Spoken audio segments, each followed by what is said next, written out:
The night Maria Garner cut through the fence wire at the edge of Theodore Wells's property, her hands were shaking so badly she nearly dropped the pliers, and she told herself it was only the cold. The year was 1878, and the Colorado Territory had seen 3 hard winters in a row. Dust and drought had cracked the earth around the small town of Cutter's Creek like the skin of an old man's hands, and the people who lived on the margins of that town, the ones without deed or land or inheritance, had felt every single crack like a personal wound. Maria Garner was one of those people, though she had never once described herself as such. She was 26 years old, with dark hair that fell in a thick braid down her back and eyes the color of strong coffee, and she had been running the Blessed Hope Orphanage on the east edge of town for 2 years now, ever since the previous matron, a woman named Clara Holt, had died of a chest illness in the winter of 1876. Maria had not been trained for it. She had not been hired for it. She had simply been the only one standing in the room when Clara died, and the 11 children sleeping under that roof had looked at her with such complete and unguarded trust that she had never been able to leave. Now there were 14 of them. 14 children ranging from 2 years old to 13, and Maria had exactly $4.32 to her name, a half-empty sack of cornmeal, and the particular kind of desperate courage that only comes to a person when they have exhausted every other option and are still standing. She had tried everything else first.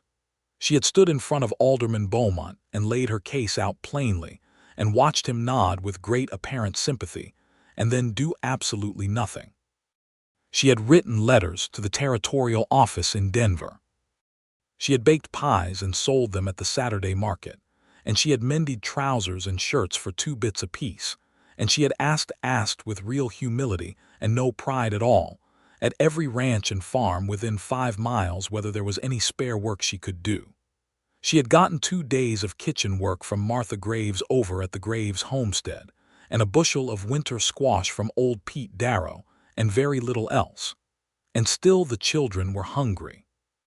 Little Emilio, who was only 3 and already had the large, watchful eyes of a child who has learned that food is not guaranteed, had cried that afternoon when his bowl came back empty. And something in Maria Garner had gone absolutely still and cold and certain. She was going to take 2 cattle from Theodore Wells, not because Theodore Wells was a bad man. She didn't actually know Theodore Wells well enough to judge his character.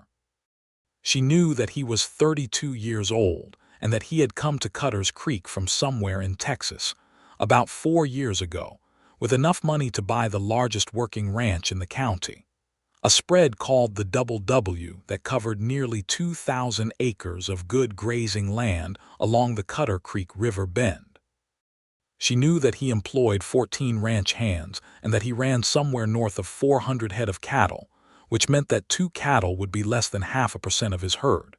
She knew that he was seen in town on Fridays and that he tipped his hat to ladies and that he had once, according to Mrs. Fernandez at the dry goods store, given $1 to a passing family whose wagon wheel had broken. She knew none of that made stealing right. She knew it like she knew the shape of her own bones. But Emilio had cried, and so here she was, in the blue-black dark of a November night in 1878, cutting the fence wire of Theodore Wells's pasture with borrowed pliers and a borrowed horse, and a heart full of cold, clear purpose. The cattle were easy to find. They moved slowly in the dark, big warm shapes breathing steam into the cold air, and Maria worked quickly and quietly, cutting 2 animals out from the edge of the herd and moving them toward the gap she'd made in the fence. She had a rope looped around the neck of the first one, a decent-sized steer that would provide enough meat to feed the children through the worst of winter, when she heard the sound of hoofbeats coming fast across the dark pasture and her whole body seized with fear. The lantern light hit her before she could run. There were 2 of them. One was a ranch hand she didn't recognize, a broad-shouldered man in his 40s with a face like weathered saddle leather, who reined his horse up hard and leveled a rifle in her direction without saying a single word. The other was Theodore Wells himself. She had seen him from a distance before. Up close in the guttering light of a lantern held at arm's length, he was taller than she'd remembered. He had dark hair going slightly gray at the temples and a jaw that looked like it had been cut from the same limestone as the Colorado Bluffs, and he was looking at her with an expression she couldn't quite read, not fury, not contempt, but something more complicated than either of those things.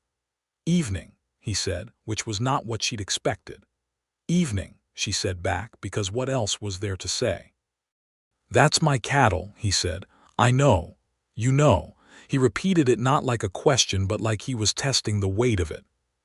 His horse shifted under him and he stilled it with a small movement of his hand. "What's your name?" She thought briefly about lying and then decided against it. Lying was for people who had other options. "Maria Garner. I run the Blessed Hope Orphanage on the east side of town." Something moved across his face then, quickly like a shadow crossing fast ground. "The orphanage," he said. "Yes. And you came out here at midnight to steal my cattle for the orphanage." "I came out here at midnight because 14 children are hungry, and I have $4.32, and I have tried everything else I can think of."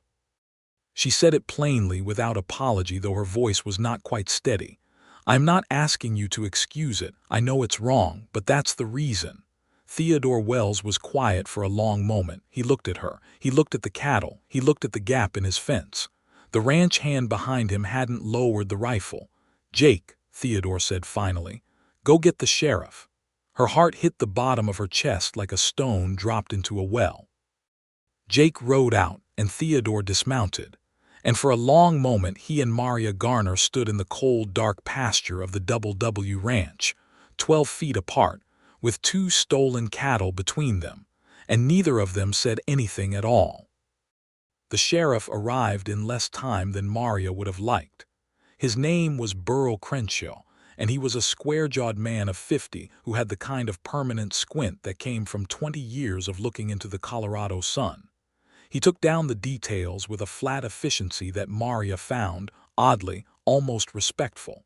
He did not speak to her with contempt. He did not make a show of it.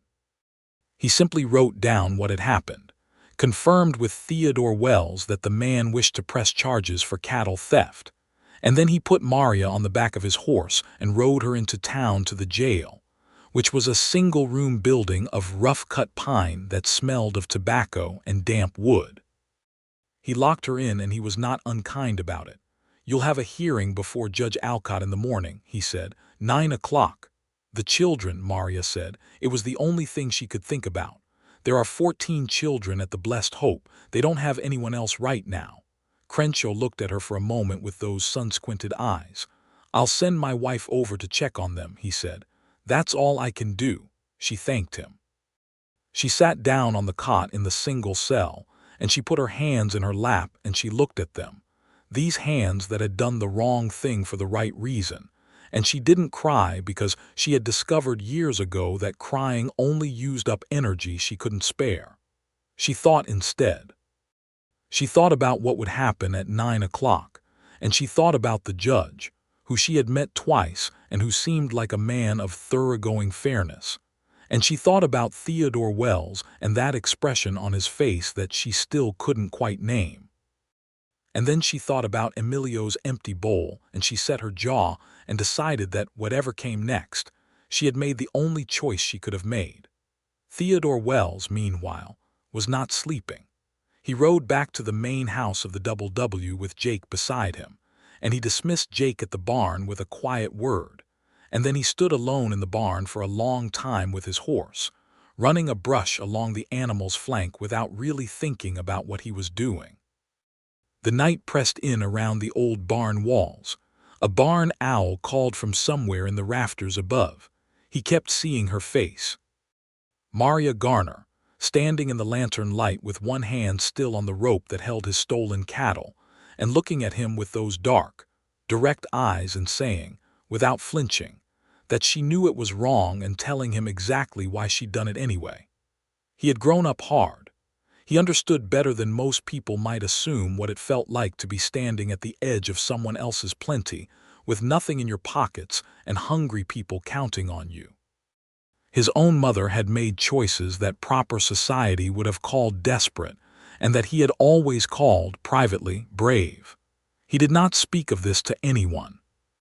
He had built the Double W through 12 years of relentless, grinding labor, starting as a cattle drive hand in Texas at the age of 18, and working his way through foreman and land manager and finally land owner. And he had done it precisely so that he would never again be in the position of not being able to take care of people who depended on him. He stood in the barn and he thought about Maria Garner in the jail cell, and he thought about 14 hungry children, and he thought, with great uncomfortable clarity, about the nature of justice and the nature of law, and the fact that those two things were not always the same thing. He was still thinking about it when he walked back to the house. He poured himself 2 fingers of whiskey and sat down at the kitchen table with a lamp turned low, and he thought until the lamp started to gutter and flicker, and then he made a decision. He did not make it easily. He made it the way he made most important decisions, which was by laying out every argument on both sides with complete honesty, and then choosing the one he could live with. If he let the charges stand, Maria Garner would face a hearing before Judge Alcott, and cattle theft in Colorado Territory in 1878 was not a minor matter. Even with extenuating circumstances, she could face a fine she couldn't possibly pay, which would mean time in prison, which would mean those 14 children would be scattered to whatever institutions or families the county could manage to arrange. And she had looked at him in that dark pasture and told him the whole truth without asking for a single thing, except that he understand what had driven her there. He looked at the window. The sky on the eastern horizon was just beginning to shift from absolute black to the deep blue-gray that comes before dawn. He had maybe 2 hours before the town started to wake up. He put on his coat. The sheriff's office was dark and quiet when Theodore tied his horse at the post outside. He knocked on the door and waited, and after a moment he heard the shuffle of boots, and then Burl Crenshaw appeared, looking rumpled and irritated in the way of a man pulled from sleep. "Wells," Crenshaw said, "I need to talk to you about the Garner woman," Theodore said. "I want to drop the charges." Crenshaw blinked. He looked at Theodore for a long moment with those squinting eyes. "You want to drop them?" "Every one of them, before the 9 o'clock hearing. I don't want it to go before the judge." Crenshaw stood back and let him in, and they sat at the desk in the front office, while Crenshaw found the paperwork and Theodore signed what needed to be signed, and the whole while neither of them said anything except what was strictly necessary. When it was done, Crenshaw set the papers aside and looked at Theodore with an expression that was not quite a question and not quite a statement. "You know she did take the cattle," Crenshaw said. "She took 2 cattle and told me exactly why and didn't run when she had the chance," Theodore said. "I know what I'm doing." Crenshaw nodded slowly once. "I'll let her out at first light," he said. "She's been quiet all night, didn't ask for anything." "I know," Theodore said, though he didn't know how he knew. He walked back out into the pre-dawn dark. He stood on the board sidewalk of Cutter's Creek's Main Street with the cold November air coming down from the mountains to the west, and the stars still burning hard and clear overhead, and he felt something that he couldn't quite name either, some combination of rightness and agitation, and a peculiar restlessness that he had not experienced in a very long time. He thought about her eyes. He untied his horse and rode home, and he did not sleep. Maria was released at first light. Sheriff Crenshaw came to the cell door with a cup of coffee that she accepted with both hands and real gratitude, and he told her that the charges had been dropped, all of them, before sunrise. She stared at him. "Theodore Wells came by about 2 hours ago and signed the paperwork," Crenshaw said. He handed her back the pliers she'd had in her coat pocket. "You're free to go, Miss Garner." She walked out of the sheriff's office into the pale, cold light of a November morning in Cutter's Creek, Colorado, and she stood on the sidewalk and breathed in the clean, cold air, and she thought about Theodore Wells. She thought about him for about 30 seconds before she made a decision of her own. She walked to the livery where her borrowed horse had been stabled for the night, and she paid the 2-bit fee, and she rode out to the Double W Ranch, arriving just as the breakfast smoke was beginning to rise from the chimney of the main house. She tied her horse at the post and walked up to the front door and knocked. He answered it himself. He was in his work clothes, a heavy canvas jacket over a flannel shirt, with a cup of coffee in his hand, and he looked at her with those complicated eyes and waited. "I came to thank you," she said. "You don't need to. I believe I do. You pressed charges and then you dropped them, and you must have been up all night to do it, and I don't know why you did it, but it kept me out of prison and it kept 14 children from being separated, and that is worth crossing the county for a thank you whether you think so or not." He was quiet for a moment. Then, "Would you like to come in?" She came in. The main house of the Double W was not what she'd expected. It was clean and spare and functional, with good solid furniture that had clearly been chosen for use rather than display, and a kitchen that smelled of coffee and wood smoke and something baking. There was a bookshelf along one wall that held more books than she would have anticipated, and on the table there was a Colorado newspaper, open to the middle pages. He poured her coffee and they sat at the table, and it was awkward for about 2 minutes, and then, somehow, it wasn't. "Tell me about the orphanage," he said, not with politeness or social obligation, but with what sounded like actual curiosity. "How did you end up running it?" she told him. She told him about Clara Holt and the 11 children and the decision she had made without quite meaning to make it, and she told him about the 2 years of struggle, the letters to Denver that went unanswered, the alderman who nodded and did nothing, the pies and the mended trousers and the kitchen work and the winter squash from Pete Darrow. She told him about Emilio's empty bowl. She did not make it dramatic. She simply told it, because it was the truth, and she had gotten past the place where she felt the need to dress truth up for company. He listened to all of it without interrupting. He had the quality of a man who actually listened, which she had found in her experience to be less common than it ought to be. When she finished, he set down his coffee cup and said, "The county doesn't provide anything. The county provides what the alderman approves, and Alderman Beaumont doesn't approve much that he can't point to as direct benefit to people who vote for him. Orphaned children don't vote." A small, hard expression crossed Theodore's face. "No," he said, "they don't."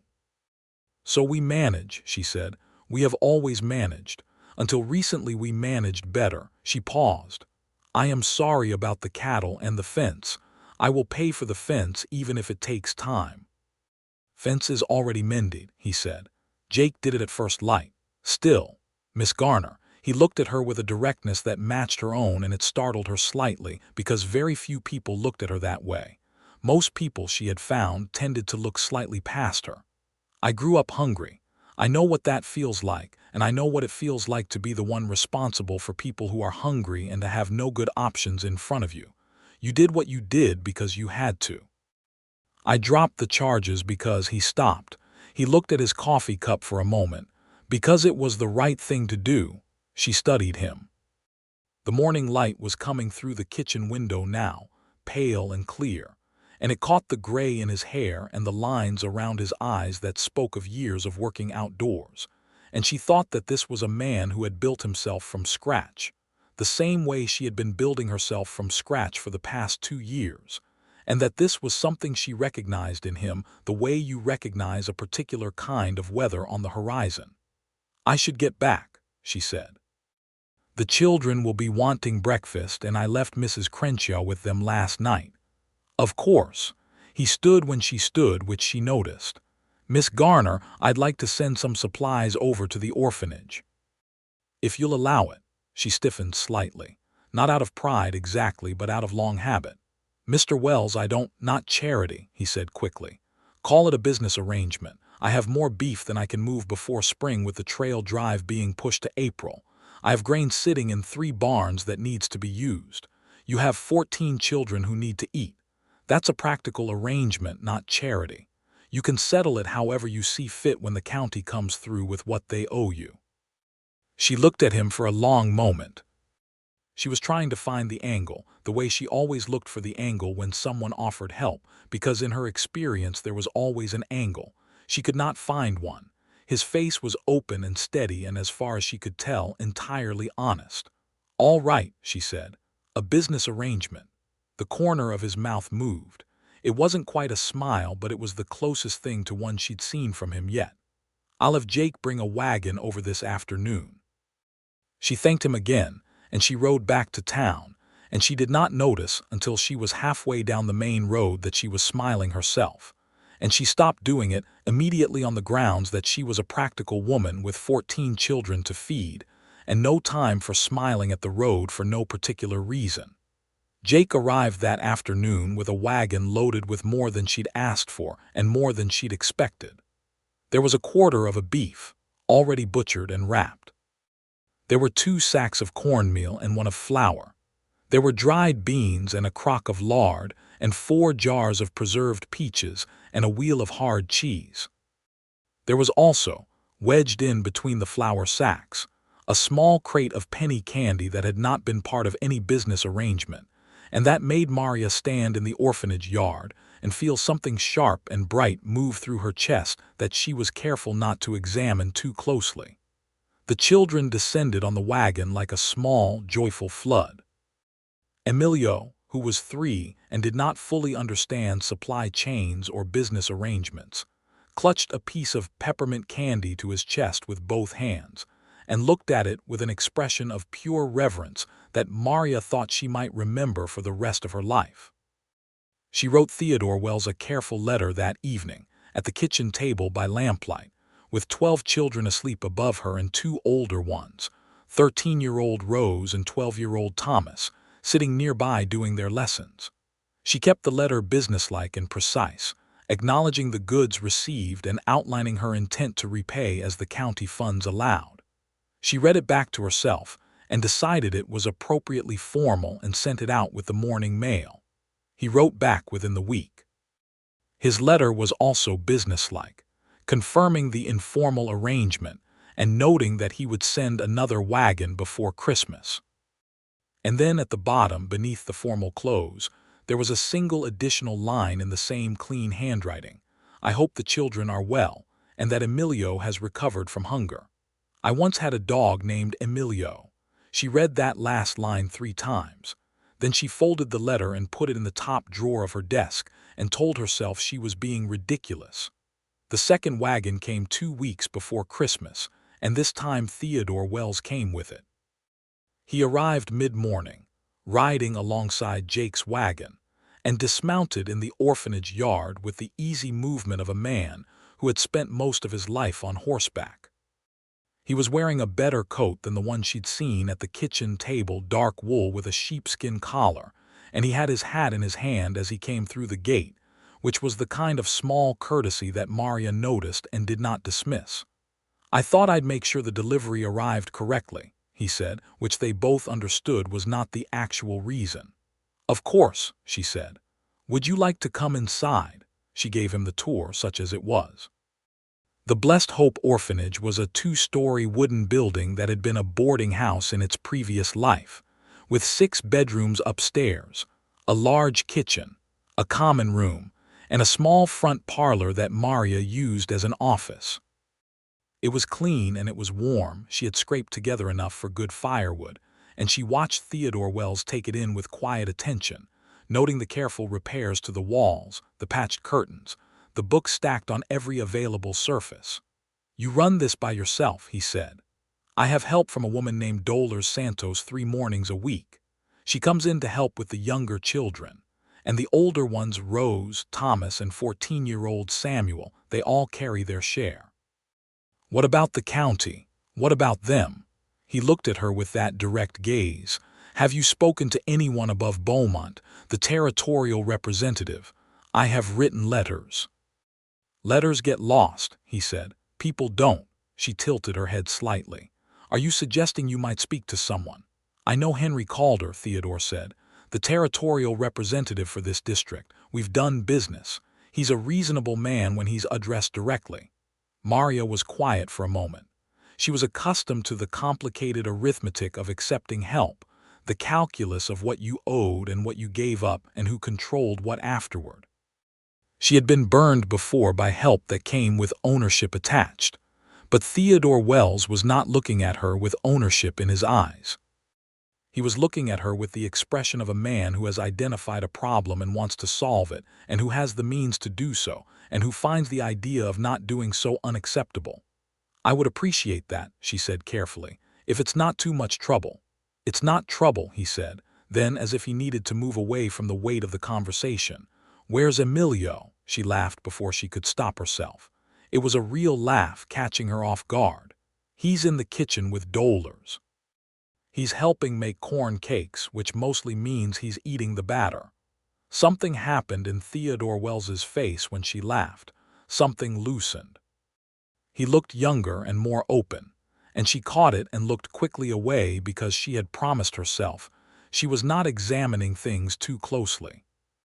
She brought him to the kitchen and introduced him to Dolores, a compact, warm-hearted woman in her 30s with iron-gray streaks in her black hair who shook Theodore's hand with frank assessment, and to Emilio, who was in fact covered from elbow to chin in corn cake batter, and who regarded Theodore with the calm, serious interest of a 3-year-old who has learned that adults who arrive with wagons tend to be worth knowing. Theodore crouched down to Emilio's level without hesitation, which Maria also noticed. "Emilio," he said gravely, as though they were business partners, "I hear you're a corn cake man." Emilio considered this. "I'm also a candy man," he said. "A man of excellent taste," Theodore said. Emilio nodded, satisfied. Maria made coffee and she and Theodore sat at the kitchen table while Dolores managed the children and Jake and another hand unloaded the second wagon, and they talked for 2 hours. They talked about the orphanage and about the county system and about the territorial government. And then they talked about other things, about the books on her shelves and the books on his, about the years before Cutter's Creek, about her family, which had been a small farming family in Missouri before her parents died when she was 19 and left her to make her own way. He was careful about his own past, not secretive but considered, and she respected that because she understood what it meant to hold the harder parts of your history at a small distance until you trusted where you were putting them. What she noticed was that 2 hours passed like 20 minutes. She noticed it afterward when he had gone, with the particular clarity of noticing something only once it is no longer in front of you. Dolores appeared beside her in the doorway as they watched Theodore Wells ride back toward the Double W, and Dolores said nothing at all, which was somehow much louder than if she had said something. "Don't," Maria said. "I didn't say a word," Dolores said, with a smile that contained several words. Theodore wrote to Henry Calder the same week.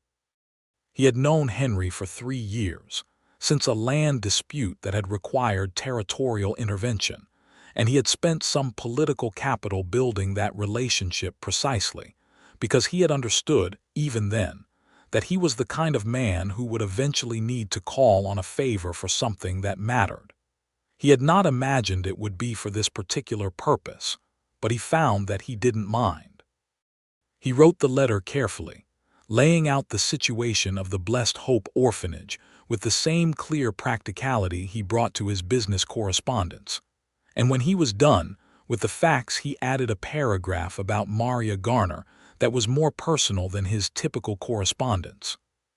He wrote that she was a woman of exceptional competence and moral seriousness, who had been maintaining an orphanage for 14 children on essentially nothing for 2 years, and that the county's failure to provide adequate support was not merely a practical problem, but a genuine injustice, and that if the territorial representative wanted to see what the county's neglect looked like in practical terms, he was welcome to ride out to Cutter's Creek and see it for himself. He sent the letter, and then he sat in his study and thought about the paragraph about Maria Garner and whether it was too personal, and then he thought about her laughing in the kitchen and about Emilio saying he was also a candy man, and he decided the paragraph was appropriate. Henry Calder replied within 10 days. He would be in Cutter's Creek in the new year, he wrote, and he would look into the matter of the orphanage funding. He made no promises, but his tone was engaged, not perfunctory, and Theodore read it twice and felt the particular satisfaction of a well-placed effort. He rode into town on the following Friday, which was his usual day, and he stopped by the orphanage. He had not planned to. He had told himself he was simply riding through that end of town on his way to the general store, which was not entirely untrue, but was not entirely the reason either. Maria was in the yard with 6 of the children, overseeing what appeared to be an organized effort to repair the orphanage's front fence. She had her coat sleeves rolled up despite the cold, and she was holding a fence post in place, while Thomas drove it in with a mallet. And she was also simultaneously preventing a small girl named Lucy, who was 4, from consuming a handful of dirt. She looked up when she heard his horse, and there was something immediate in her face. Not surprise, exactly, but recognition and pleasure, and then a quick movement of composure over the top of both of those things. He dismounted and tied his horse and offered to hold the fence post, because it was clearly needed. And so, for 20 minutes Theodore Wells, rancher and landowner of the Double W, held fence posts on his knees in the dirt of the Blessed Hope orphanage yard, while Thomas hammered and Maria handed him posts, and Lucy attached herself to his boot with great determined affection. "She does this to everyone," Maria said, looking down at Lucy with a mixture of fondness and mild apology. "I've had worse attached to my boots," Theodore said, and Maria laughed again, and this time he was watching for it. He told her about the letter from Calder on their way back inside. He saw her face change when he described Calder's response, not overcome, not dramatic, but the very specific, controlled relief of a person who has been holding something heavy for a very long time and has just been told they might be able to put it down. "Thank you," she said. It came out with more weight than the social version of that phrase. That's the first real progress in 2 years." "It's not settled yet," he said. "But Calder is honest and he has some authority. I believe it will help." Still, she looked at him with those dark, direct eyes, and he looked back, and neither of them looked away as quickly as they might have, and the kitchen was very warm and quiet around them. "It matters." He rode home in the December cold feeling something restless and good, which was uncomfortable and welcome in equal measure. January arrived with real teeth, snow coming down from the mountains and settling hard on the Cutter's Creek Valley, and Henry Calder arrived with it, punctual as promised, driving in on the stage from Pueblo with a leather satchel full of territorial papers and the brusque competence of a man who governs well. He was 50, broad, with a gray mustache and reading spectacles that he wore pushed up on his forehead when he wasn't using them, and he shook Maria's hand with the frank grip of someone assessing capability and appearing to find it. He spent 4 hours at the Blessed Hope, walking through every room and talking to Maria and meeting the children. He talked to old Beaumont too, which conversation Maria was not present for but which Theodore, who rode in with Calder, described later as efficient and plain-spoken in a way that Beaumont will not have enjoyed. He reviewed the county ledgers, and he asked pointed questions, and he left Cutter's Creek on the second day with his satchel, considerably fuller of notes, and with the expression of a man who has found a problem that he considers personally offensive to have missed. 2 weeks later, a letter arrived at the Blessed Hope Orphanage with the territorial seal on the envelope, informing Miss Maria Garner that the Blessed Hope Orphanage had been formally recognized as a territorial-funded institution under the provisions of the Colorado Territorial Welfare Act, and that quarterly disbursements would begin in the spring, retroactive to the previous year. The back payment alone was enough to repair the roof, replace the 2 beds that had broken, and purchase a proper cookstove to replace the cracked and aging one in the kitchen. Maria read the letter 3 times. Then she sat down at the kitchen table and put her hands flat on the table in front of her and breathed very carefully for about a minute, because she was not going to cry in front of 14 children who needed to see her steady. She wrote Theodore Wells a letter that afternoon. She drafted it 4 times. The first 3 drafts were too formal, and then suddenly too personal, seesawing between the 2 registers in a way that embarrassed her. The fourth draft she kept brief. She told him what the letter had said, and she told him that it would change everything for the children, and she told him that she was deeply and genuinely grateful, and she told him. And this was the line she almost cut 3 times, and did not that she found herself hoping to thank him in person. He arrived the following morning. He came through the gate of the Blessed Hope with the winter sun behind him and 14 children who had been told there was a visitor descended on him with the unified energy of a small cavalry. And he handled it with remarkable composure, shaking hands with Thomas and Samuel, examining a drawing that 7-year-old Clara thrust at him with both hands, answering a series of rapid-fire questions from 9-year-old Jorge about whether it was true that cowboys roped alligators. He told Jorge gravely that it was not standard practice, but that he personally knew a man in Texas who had attempted it once, and Jorge looked satisfied with this answer in the way of someone who suspected the truth, but preferred the better story. Maria watched all of it from the kitchen doorway, and felt the sharp, bright thing in her chest again, and this time she did not even try to not examine it. She was 26 years old, and she had been too busy surviving to examine anything for a very long time, but she understood what this was. She understood it the way you understand a landscape that you've been traveling through for weeks and have only just, at a particular turn in the road, been able to see whole. She loved him, or she was beginning to. She was standing at the edge of it the way she'd stood at the edge of his fence that November night, knowing that going forward was going to change everything, and going forward anyway. He came into the kitchen while Dolores herded the children toward lunch, and Maria poured him coffee, and they sat across from each other at the table, and she said, "The letter came, it's real." "I know," he said. "Calder sent me a copy." He was quiet for a moment. "I'm glad it worked." "It's more than worked," she said. "It's Mr. Wells, those children have been on the edge of things for 2 years.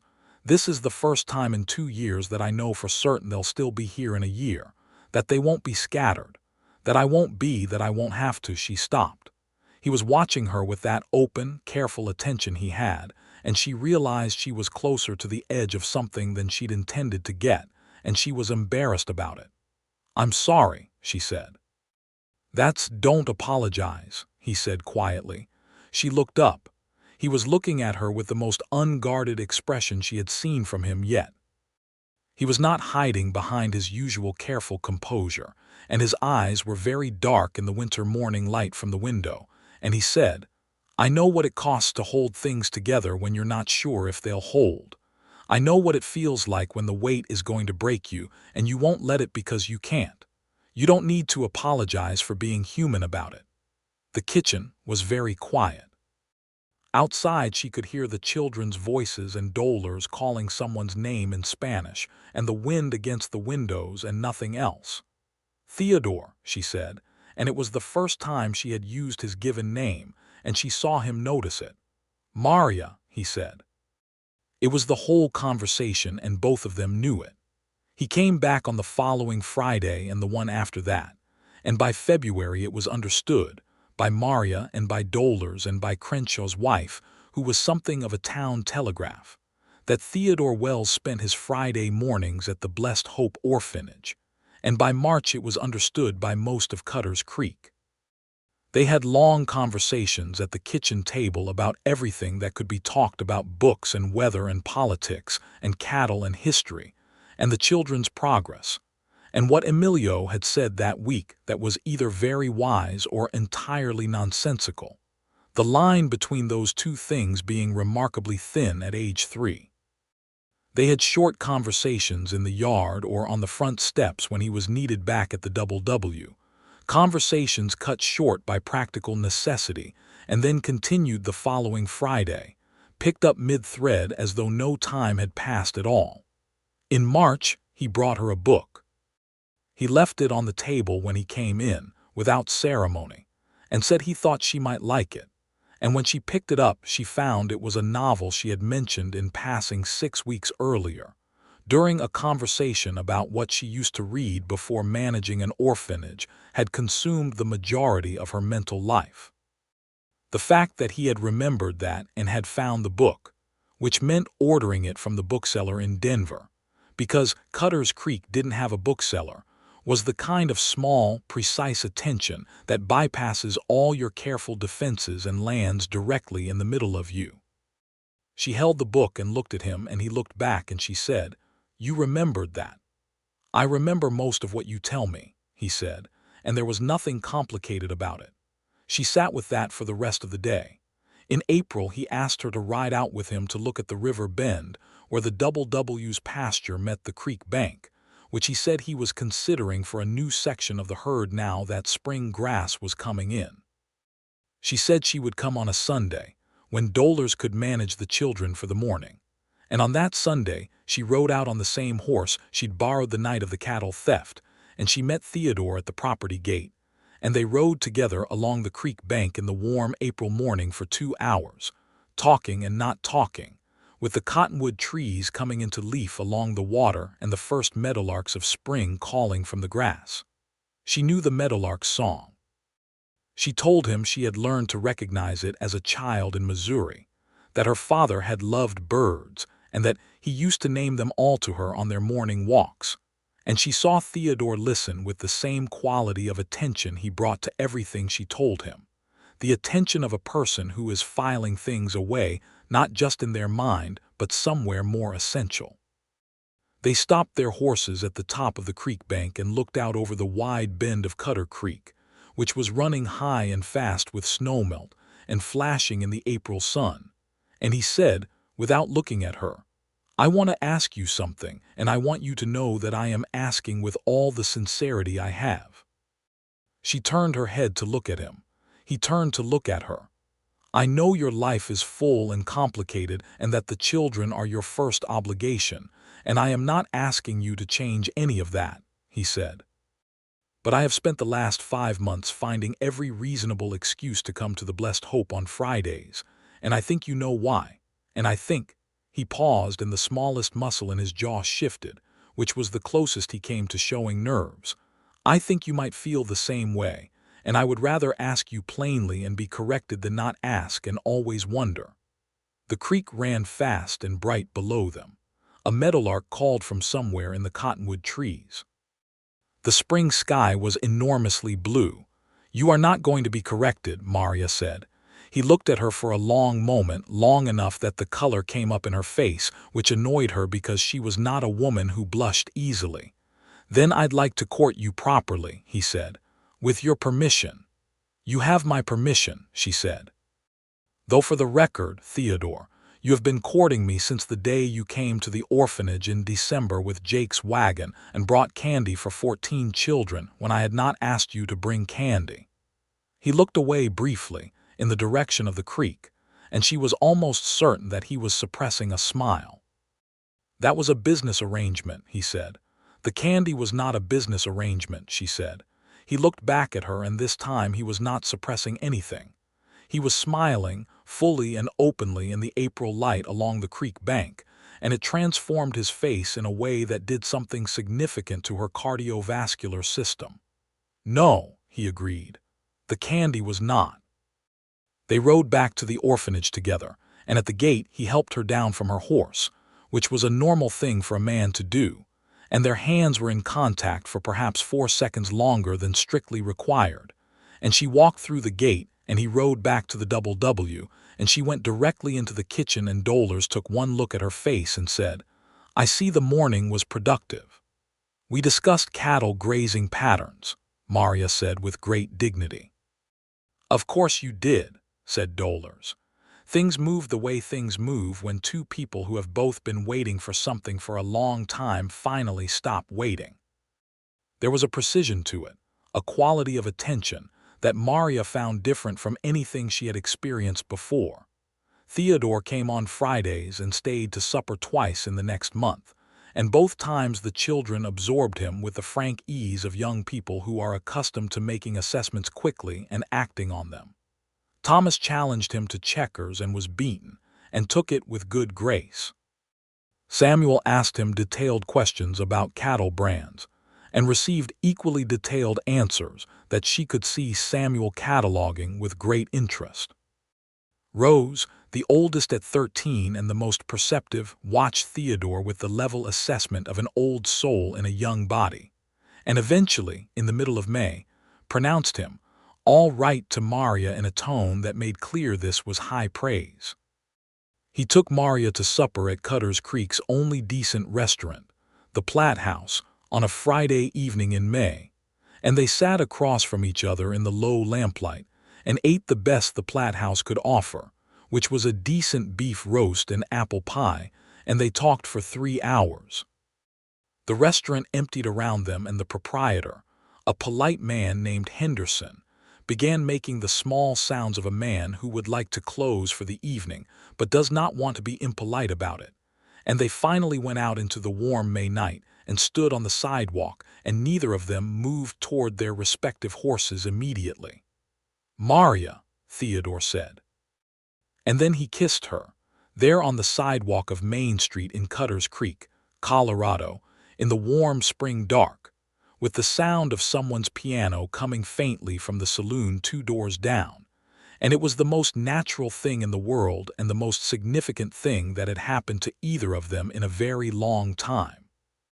She was 26 years old, and she had been too busy keeping 14 children alive to fall in love, and she had done it anyway, and standing on the sidewalk in the May evening with her hand against Theodore Wells's chest, she found she had no desire at all to argue with the fact.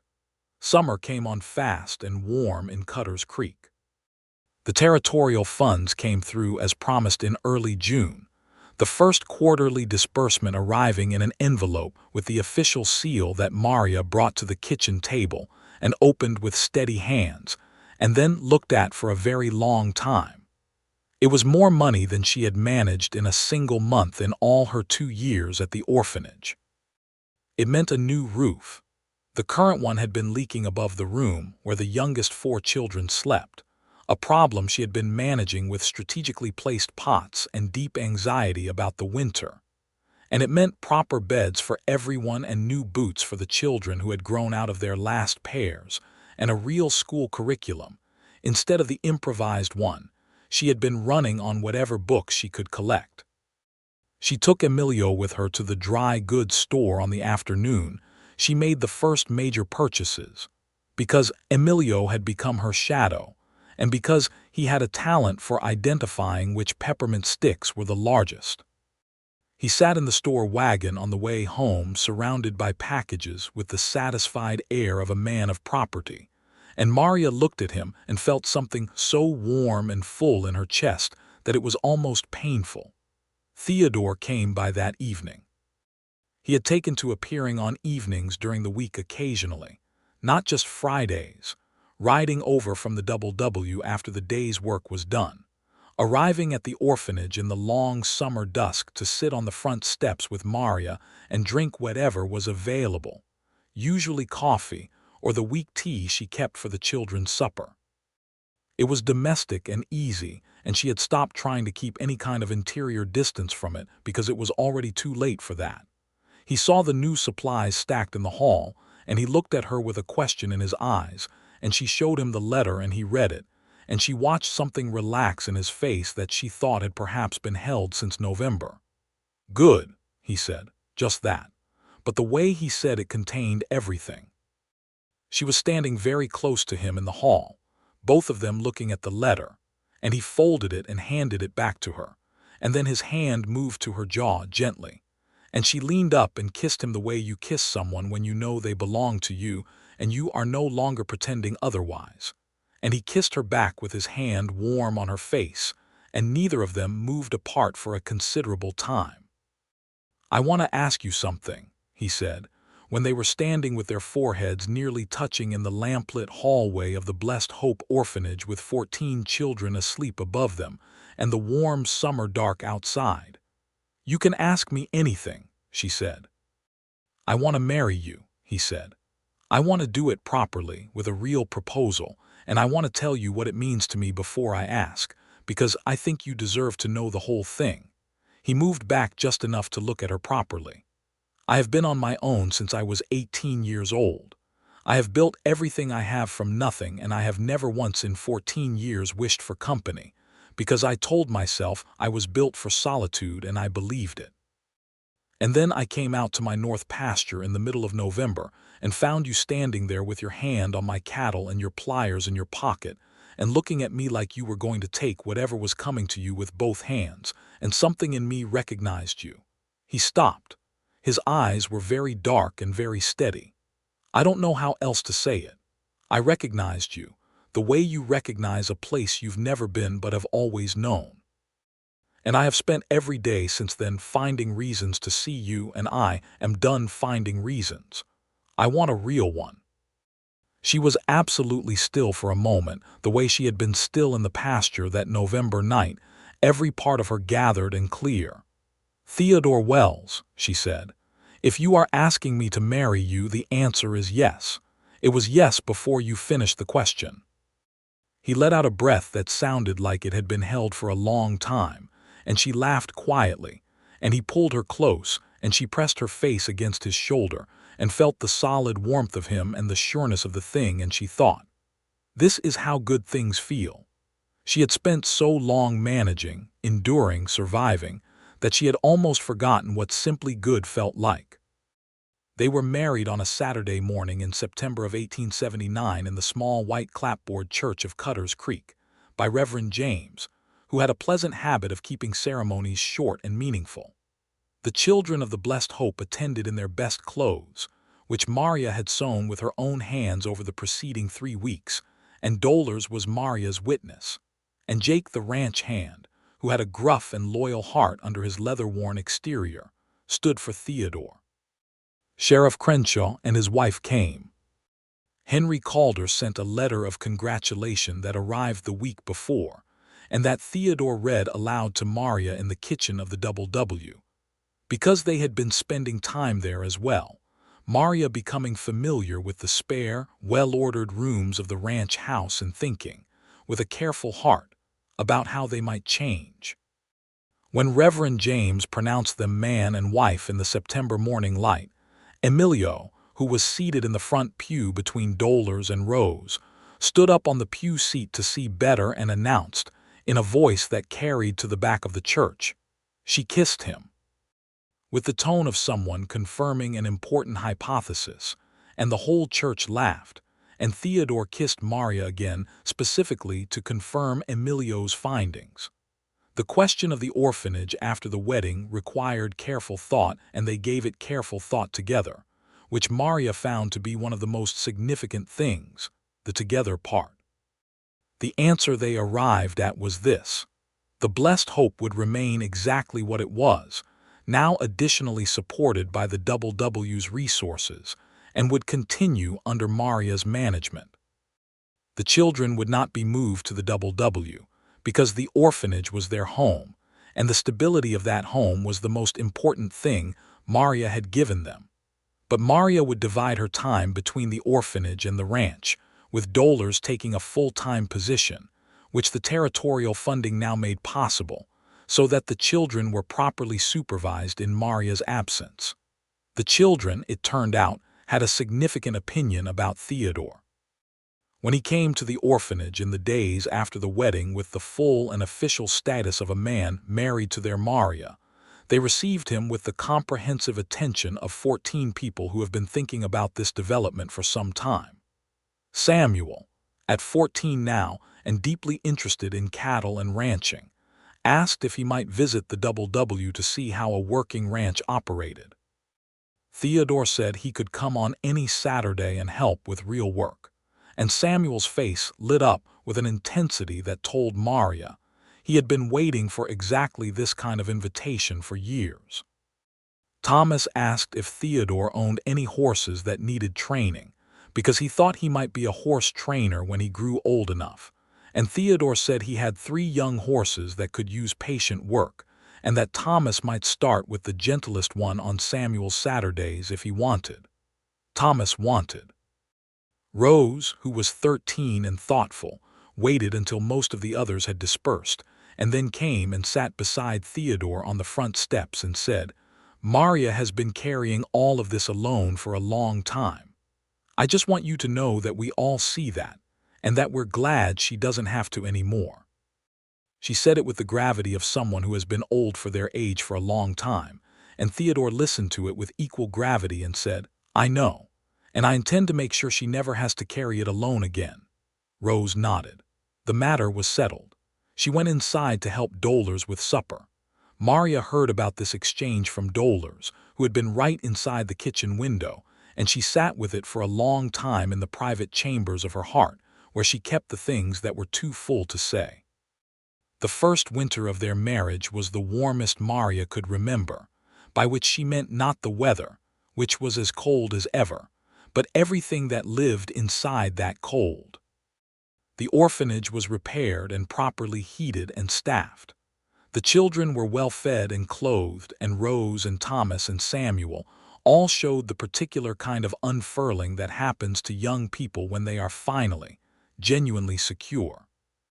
Emilio, who turned 4 in November, and who had come to Theodore with the total and uncomplicated love of a small child who has decided a person is his, spent a portion of every Saturday at the W, accompanying Theodore on whatever ranch business was suitable for a 4-year-old, which Theodore managed with great good humor, and Maria watched from a moderate distance with a full heart and no pretense of not watching. They settled into each other with the ease of two people who have done a great deal of living and who recognize a good thing with the experience of people who have been without it. He was not a demonstrative man in public. He was private, contained, the kind of man who shows you his heart in what he does rather than what he says, and she found she was fluent in that language. She was direct and practical and had no patience for pretense, and he found this restful in a way he had not expected, having grown up in a world where directness in women was considered a problem.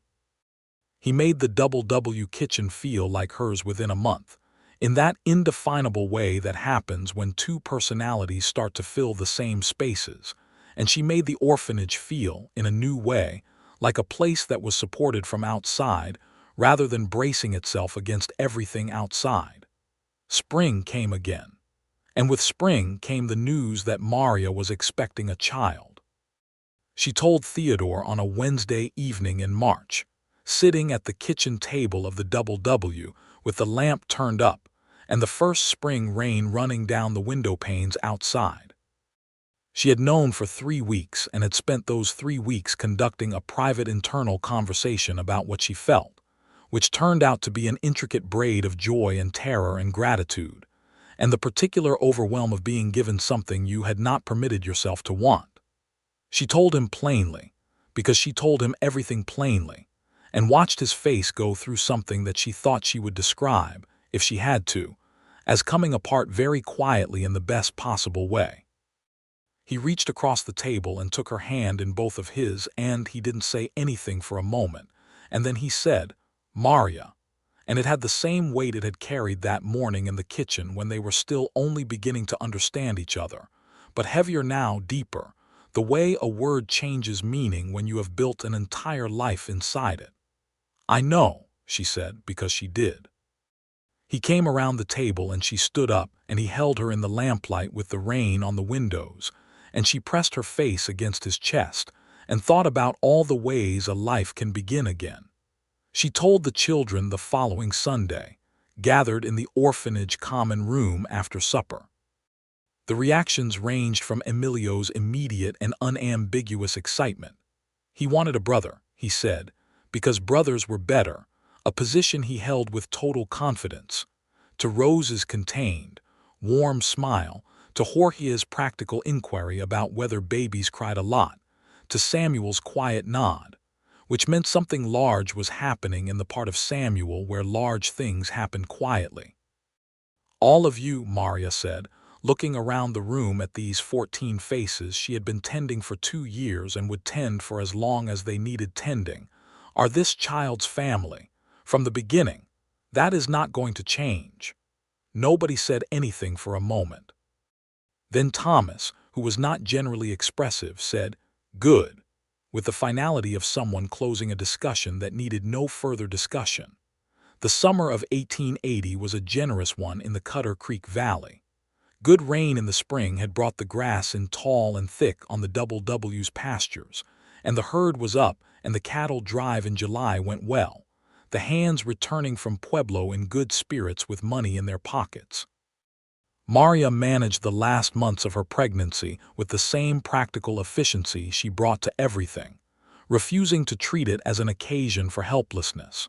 Though she accepted with grace the way Theodore reorganized his days to be present at the orphanage most mornings, and at the house every evening without fail. Henry Calder came through Cutter's Creek on territorial business in August, and stopped to have supper with them, and met the children of the Blessed Hope, and came away. Maria gathered, with the confirmed impression that he had done a genuinely useful thing in the matter of the territorial funding. He shook Theodore's hand on the way out with the particular warmth of a man who is glad to have done a favor that turned out to matter. On a late September morning in 1880, Maria gave birth to a boy. He arrived at the W in the company of the doctor who had come out from town and Doller's, who had driven herself at dawn in a borrowed buggy, and was not going to be argued with about it. And he was healthy and enormous with lungs that he demonstrated immediately with great conviction. And Theodore, who had spent the previous 10 hours in a state of well-managed but very real terror, came into the bedroom and looked at Maria and then at the child in her arms and went very still for a moment. "He's perfect," Maria said. Theodore sat down on the edge of the bed and looked at his son with the careful, total attention he brought to things that mattered most. And then he looked at Maria, and she could see, on the face he usually kept composed, everything he was feeling, all of it, and she loved him for showing her. They named him James Theodore Wells, the James for Reverend James who had married them and whom Theodore respected, and the Theodore in the tradition of giving a son his father's name, which Theodore had resisted until Maria had said quietly that she thought it was right. When Emilio came to see the baby, he studied James for a long time with the intensity of someone confirming important data, and then he announced that he was good and that he would teach him things. This appeared to be his complete plan for the relationship, and Maria found it entirely satisfactory. James was 3 months old when the first hard snow came, and he slept through a November blizzard in the W bedroom with the complete trust of someone who has never had any reason to be afraid. And Maria lay in the warm dark and listened to the storm, and felt the enormity of what she had made out of the wreckage of 2 years ago. She had been standing in a cold pasture with pliers in her hand, and now she was here in this warm house, with this man asleep beside her and this child breathing in the corner, and 14 other children sleeping under a roof that was repaired and paid for, and that would hold. There was an afternoon in the following spring when Maria was sitting on the front steps of the orphanage with James in her arms and Emilio beside her, now 5 years old and firmly established as James's primary unofficial guardian, and Theodore rode through the gate with Thomas on a second horse, Thomas sitting tall and easy in the saddle with the settled confidence of a boy who has been given the thing he was meant for. They had been out at the W working with the young horses, and Thomas's face had the particular illuminated quality it got when he had spent a morning doing something he was genuinely good at. Theodore dismounted and came and sat beside Maria on the steps and looked at James, who had reached that age of great intentional grabbing, and immediately made a determined effort at Theodore's hat, and Theodore let him take it, and James held the hat with enormous triumph, and Emilio explained to James in careful terms that the hat was not food, and that he should perhaps not put it in his mouth. Maria looked at all of it, at Theodore letting James wreck his hat, at Emilio's careful instruction, at Thomas taking careful care of his horse the way he'd been taught, at the front door of the Blessed Hope standing open with Doller's voice coming through it, and the smell of supper beginning, at the spring light on the cottonwood tree in the corner of the yard that had come into leaf, just the same as the one along the creek bank where Theodore had first told her he was going to ask her something. "What are you thinking?" Theodore said. He was watching her, the way he watched her when he thought she was somewhere inside herself.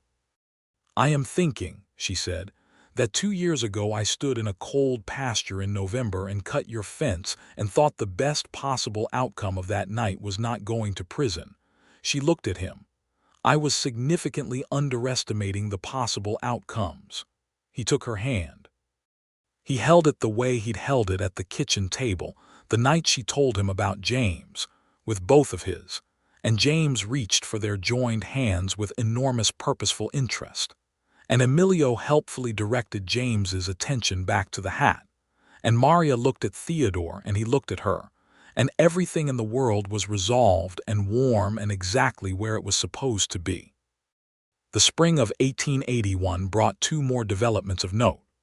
The first was that Samuel, who had turned 15 the previous autumn and had spent 18 months of Saturdays at the W learning the cattle business, with an attention that Theodore had privately called more focused than most of his adult hands, came to Maria and Theodore together one evening with the collected seriousness of someone who has prepared what they want to say.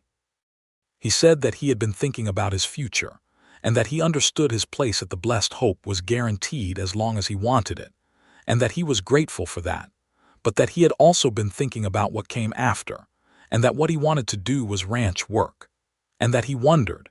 He paused here and squared his shoulders in a way that Maria found genuinely moving whether Mr. Wells might consider, when the time came, giving him a real working position on the W.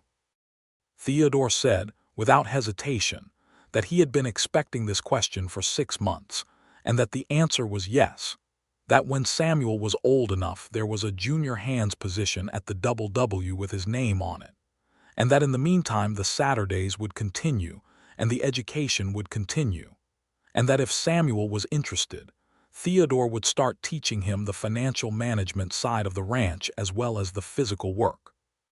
Samuel left the room with a contained expression that, in any other person, would have been a full-body celebration, and Maria sat quietly for a moment and then said, "You've been expecting that for 6 months." "Since January," Theodore said. "The boy has an instinct for cattle that you can't teach. It's there or it isn't." She thought about this. She thought about Samuel, who had come to the Blessed Hope at age 8 after his parents died in a wagon accident, and who had spent 7 years being quietly, seriously good and waiting for someone to see it. She thought about what it meant to be seen. "Theodore," she said, "yes, I love you very much." He looked at her with the full warmth of his expression, which she never quite got used to, the way he transformed when the composed exterior gave way to everything underneath it. "I know," he said, and then, "I love you very much as well." The second development was that by late spring Maria knew she was expecting again, a piece of information she delivered at the kitchen table in the same matter-of-fact manner as the first time, and Theodore received it in the same manner, which was the composed exterior going quiet, and then a slow, true smile that began at his eyes. "Emilio will want to know," Theodore said. "Emilio has been asking since James was born," Maria said. "He has a very clear vision for the size of this family." "He's 5, Theodore said. "He's also not wrong," Maria said. "This time it was a girl. She was born in December of 1881, during a snowstorm that kept the doctor in town and necessitated dolars, and a very calm Theodore managing the whole business at the W, with the complete competence of 2 people who were not going to allow any other outcome. She was small and dark-haired and immediately and completely herself, and when James, who was 15 months old, was brought in to see her, he looked at her for a long time with enormous solemn interest, and then looked at Theodore as if seeking confirmation that this was a permanent fixture. "She's staying," Theodore confirmed. James nodded, satisfied, and reached out a careful hand and touched her face very gently, with the pad of one finger. They named her Clara Rose Wells, the Clara for old Clara Holt who had left Maria a family to raise, and the Rose because Rose, who was now 15 and had grown into a young woman with clear eyes and good judgment, had been the first of the children to pronounce Theodore acceptable, and that warranted commemorating. Rose, upon being told this, said nothing for a moment with a very particular expression on her face, And then she went and found Maria and hugged her with both arms and considerable force, which was unlike Rose. And Maria held her and felt the whole history of the blessed hope condensed into that embrace. All the cold mornings and the empty bowls and the patched curtains and the letters to Denver and the night in the pasture and everything that had come after. "You are going to be all right," Maria told her. It was something she had said to all of them over the years, in their specific moments of fear or grief or doubt, and she meant it differently each time she said it, and she meant it very specifically now because Rose, who was 15 and brilliant and had been carrying herself carefully for years, deserved to hear it with full force. "I know," Rose said. She stepped back and straightened and composed herself with the efficiency that Maria had always admired in her. "I knew that when he dropped the charges." Maria looked at her. "Everyone in town knew he went to the sheriff before sunrise," Rose said, with the simplicity of someone reporting an obvious fact. "A man who does that for someone he's just met, that's a man you can count on." Maria thought about that for a long time after Rose went back to her lessons. She thought about Theodore riding through the November dark to the sheriff's office. She thought about him standing at her door the morning after with his coffee cup in his hand, waiting. She thought about the candy in the wagon, the letter to Henry Calder, the 2 hours on the creek bank in April, the kitchen table, the 14 children who were not scattered, the baby asleep in the next room, the boy sleeping upstairs with James in the big bed where the two of them had taken to sharing a nightly conference on the important matters of the day. She thought about how a single night, a night when she had made an impossible choice for the most human possible reason, had been the beginning of all of it. She went and found Theodore in the study, where he was working on the ranch accounts at the desk by the window with the afternoon light coming across the papers, and she stood in the doorway and he looked up. "What is it?" he said. "Nothing," she said. "I just wanted to see you." He held her gaze for a moment with those dark, steady eyes, and then he pushed the papers aside and turned his chair toward her and held out his hand, and she crossed the room and took it. They sat together in the afternoon light while the accounts waited and Clara slept, and James and Emilio were presumably planning something in the next room, and somewhere in the cottonwood tree a meadowlark sang, and they were quiet together, which was one of the things she loved best about him. The way silence between them had always been full rather than empty, the way two people can be still together and have it mean everything. The years settled on them well.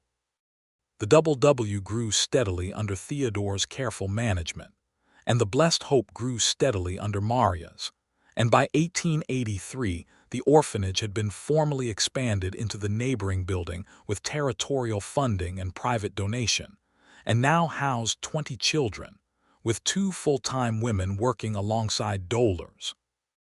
Maria remained its head, keeping office hours there 3 mornings a week and being available by message the rest of the time, and the combination of her management and the territorial support had made it the best-run children's institution in the county, which Henry Calder noted in a report to the Territorial Assembly that Maria read with quiet, fierce pride. Samuel went to work at the W full-time at 16, the youngest hand Theodore had ever hired, and proved himself within the first season to be exactly as capable as expected. He was 17 when Theodore began teaching him the land management side of the operation, and 20 when Theodore told him plainly that he was thinking about the future of the ranch, and that Samuel was a significant part of that thinking. Thomas became, as he had always intended, a horse trainer. He left Cutter's Creek at 18 for a larger operation in New Mexico where he had been offered an apprenticeship, and Maria packed his bag and walked him to the stage with Emilio beside her and James holding her hand, and she watched the stage roll out and thought about a 12-year-old boy asking Theodore whether there were horses needing patience, and she held James's hand tighter and let herself feel the whole weight of it. Thomas wrote regularly. His letters were full of horses. Rose stayed in Cutter's Creek. She taught school, beginning at 18 as an assistant teacher, and taking the full position at 20 when the school board, whose members had watched her grow up in the blessed hope and been unable to find a single practical objection, gave her the position with near unanimous vote. She was a formidable teacher and a thoughtful adult, and she came to supper at the Double W every Sunday with her usual composed warmth and her careful observations about the world. And Maria looked at her across the table sometimes and thought about Clara Holt, and about the night she had decided to stay, and felt the deep, certain rightness of all the choices that had led here. Emilio grew up at the Double W as completely as anywhere else, the line between orphanage family and ranch family having dissolved so gradually that nobody could have said exactly when it happened.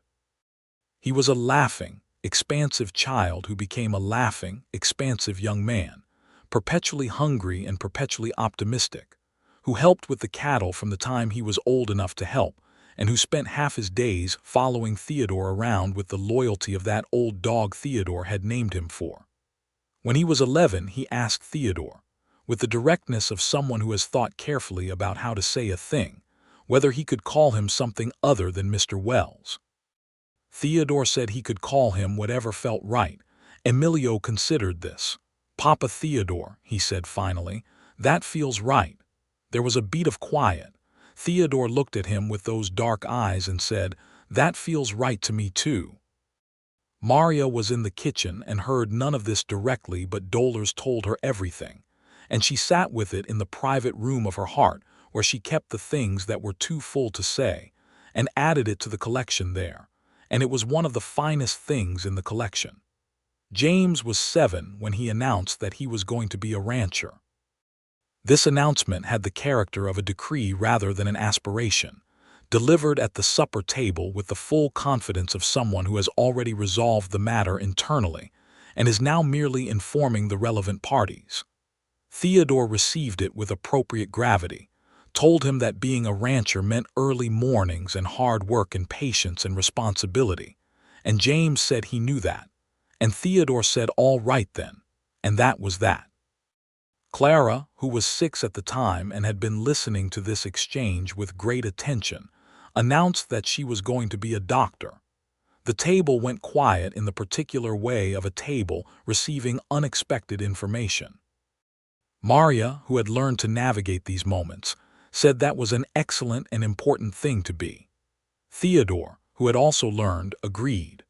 Rose, who was having Sunday supper, said she thought that was entirely possible and that Clara should absolutely do it, and she said it with the certainty of someone who has decided that the world's limitations are not going to be presented as facts to the young women at her table. Clara nodded, satisfied, with the look of someone whose position has been confirmed by the appropriate authorities. In 1886, on an October afternoon, Maria was sitting on the front porch of the Double W Ranch house with a cup of coffee, and the quiet that comes in the early evening when the day's work has been done, and the night's darkness has not yet arrived. The mountains to the west were catching the last light, turning the peaks the particular gold and rose that the Colorado sky did in fall, and the cottonwood trees along the creek bank were burning yellow, and the air smelled of dry grass and the first cold edge of the coming season. Theodore came and sat beside her. He was 40 years old now, the gray more established in his hair and the lines deeper around his eyes, and he looked, Maria thought, like the landscape he'd built himself into, solidly placed, shaped by weather, essential. He handed her a second cup of coffee because he had brought 2 out, and he sat down with his long legs stretched out and looked at the mountains. James and Emilio were visible at the far edge of the yard, engaged in some operation that involved a rope and considerable discussion. Clara was inside with Dolores, apparently teaching Dolores to read music from the church hymnal, a project that had been ongoing for 3 weeks. The orphanage was settled and staffed, and the quarterly disbursement had come through on schedule. Rose had started a lending library at the schoolhouse using donated books and her own collection. Samuel had the spring cattle drive in hand. "Theodore," Maria said, "yes, I have been thinking about something." He turned to look at her with that full, attending expression. "Tell me." "I have been thinking about 8 years ago," she said, "November of '78. I was standing in your pasture in the dark with 2 stolen cattle and $4.32, and I was entirely certain that the best I could hope for was not going to prison. She looked out at the mountains. Now I am sitting on this porch with coffee, and our children are. She gestured in the direction of the rope operation in the yard, doing that, and Dolores is apparently learning music, and Rose has a library, and Samuel knows how to run a cattle operation better than most men twice his age, and Clara is going to be a doctor. She paused. I think about what I would have told myself that night in the pasture if I could have. What would you have told yourself? Theodore said. She looked at him. The light was going gold and amber on his face, and she thought, I recognized you, the way you recognize a place you've never been but have always known. And that was the truest thing about it, all of it, from the first cold night in his pasture to this warm porch in the October light. I would have told myself to cut the fence, she said. He laughed. It was the real laugh, the one she had been over 8 years, still occasionally surprised by, the one that made him look young and open and entirely himself. He reached over and took her hand and held it, and she leaned her head against his shoulder, and they looked at the mountains going gold, and then amber, and then that deep, particular rose, and the Colorado sky spread its full enormous self above the valley. And everything that had needed to be resolved was resolved, and everything that had needed to be built was built. And the cottonwood trees burned their yellow flags in the evening air, and James called something across the yard and Emilio called something back. And inside the house Clara's voice rose on a hymn melody, getting it right for the first time, and the October air smelled of cold and grass and the coffee cooling in their hands. And Theodore Wells held his wife's hand on the porch of the W Ranch in the last light of an October evening in 1886, and Maria Garner Wells held his back, and it was everything, all of it, the whole improbable, extraordinary everything, and it was enough, and it was more than enough, and it was exactly what it was supposed to be.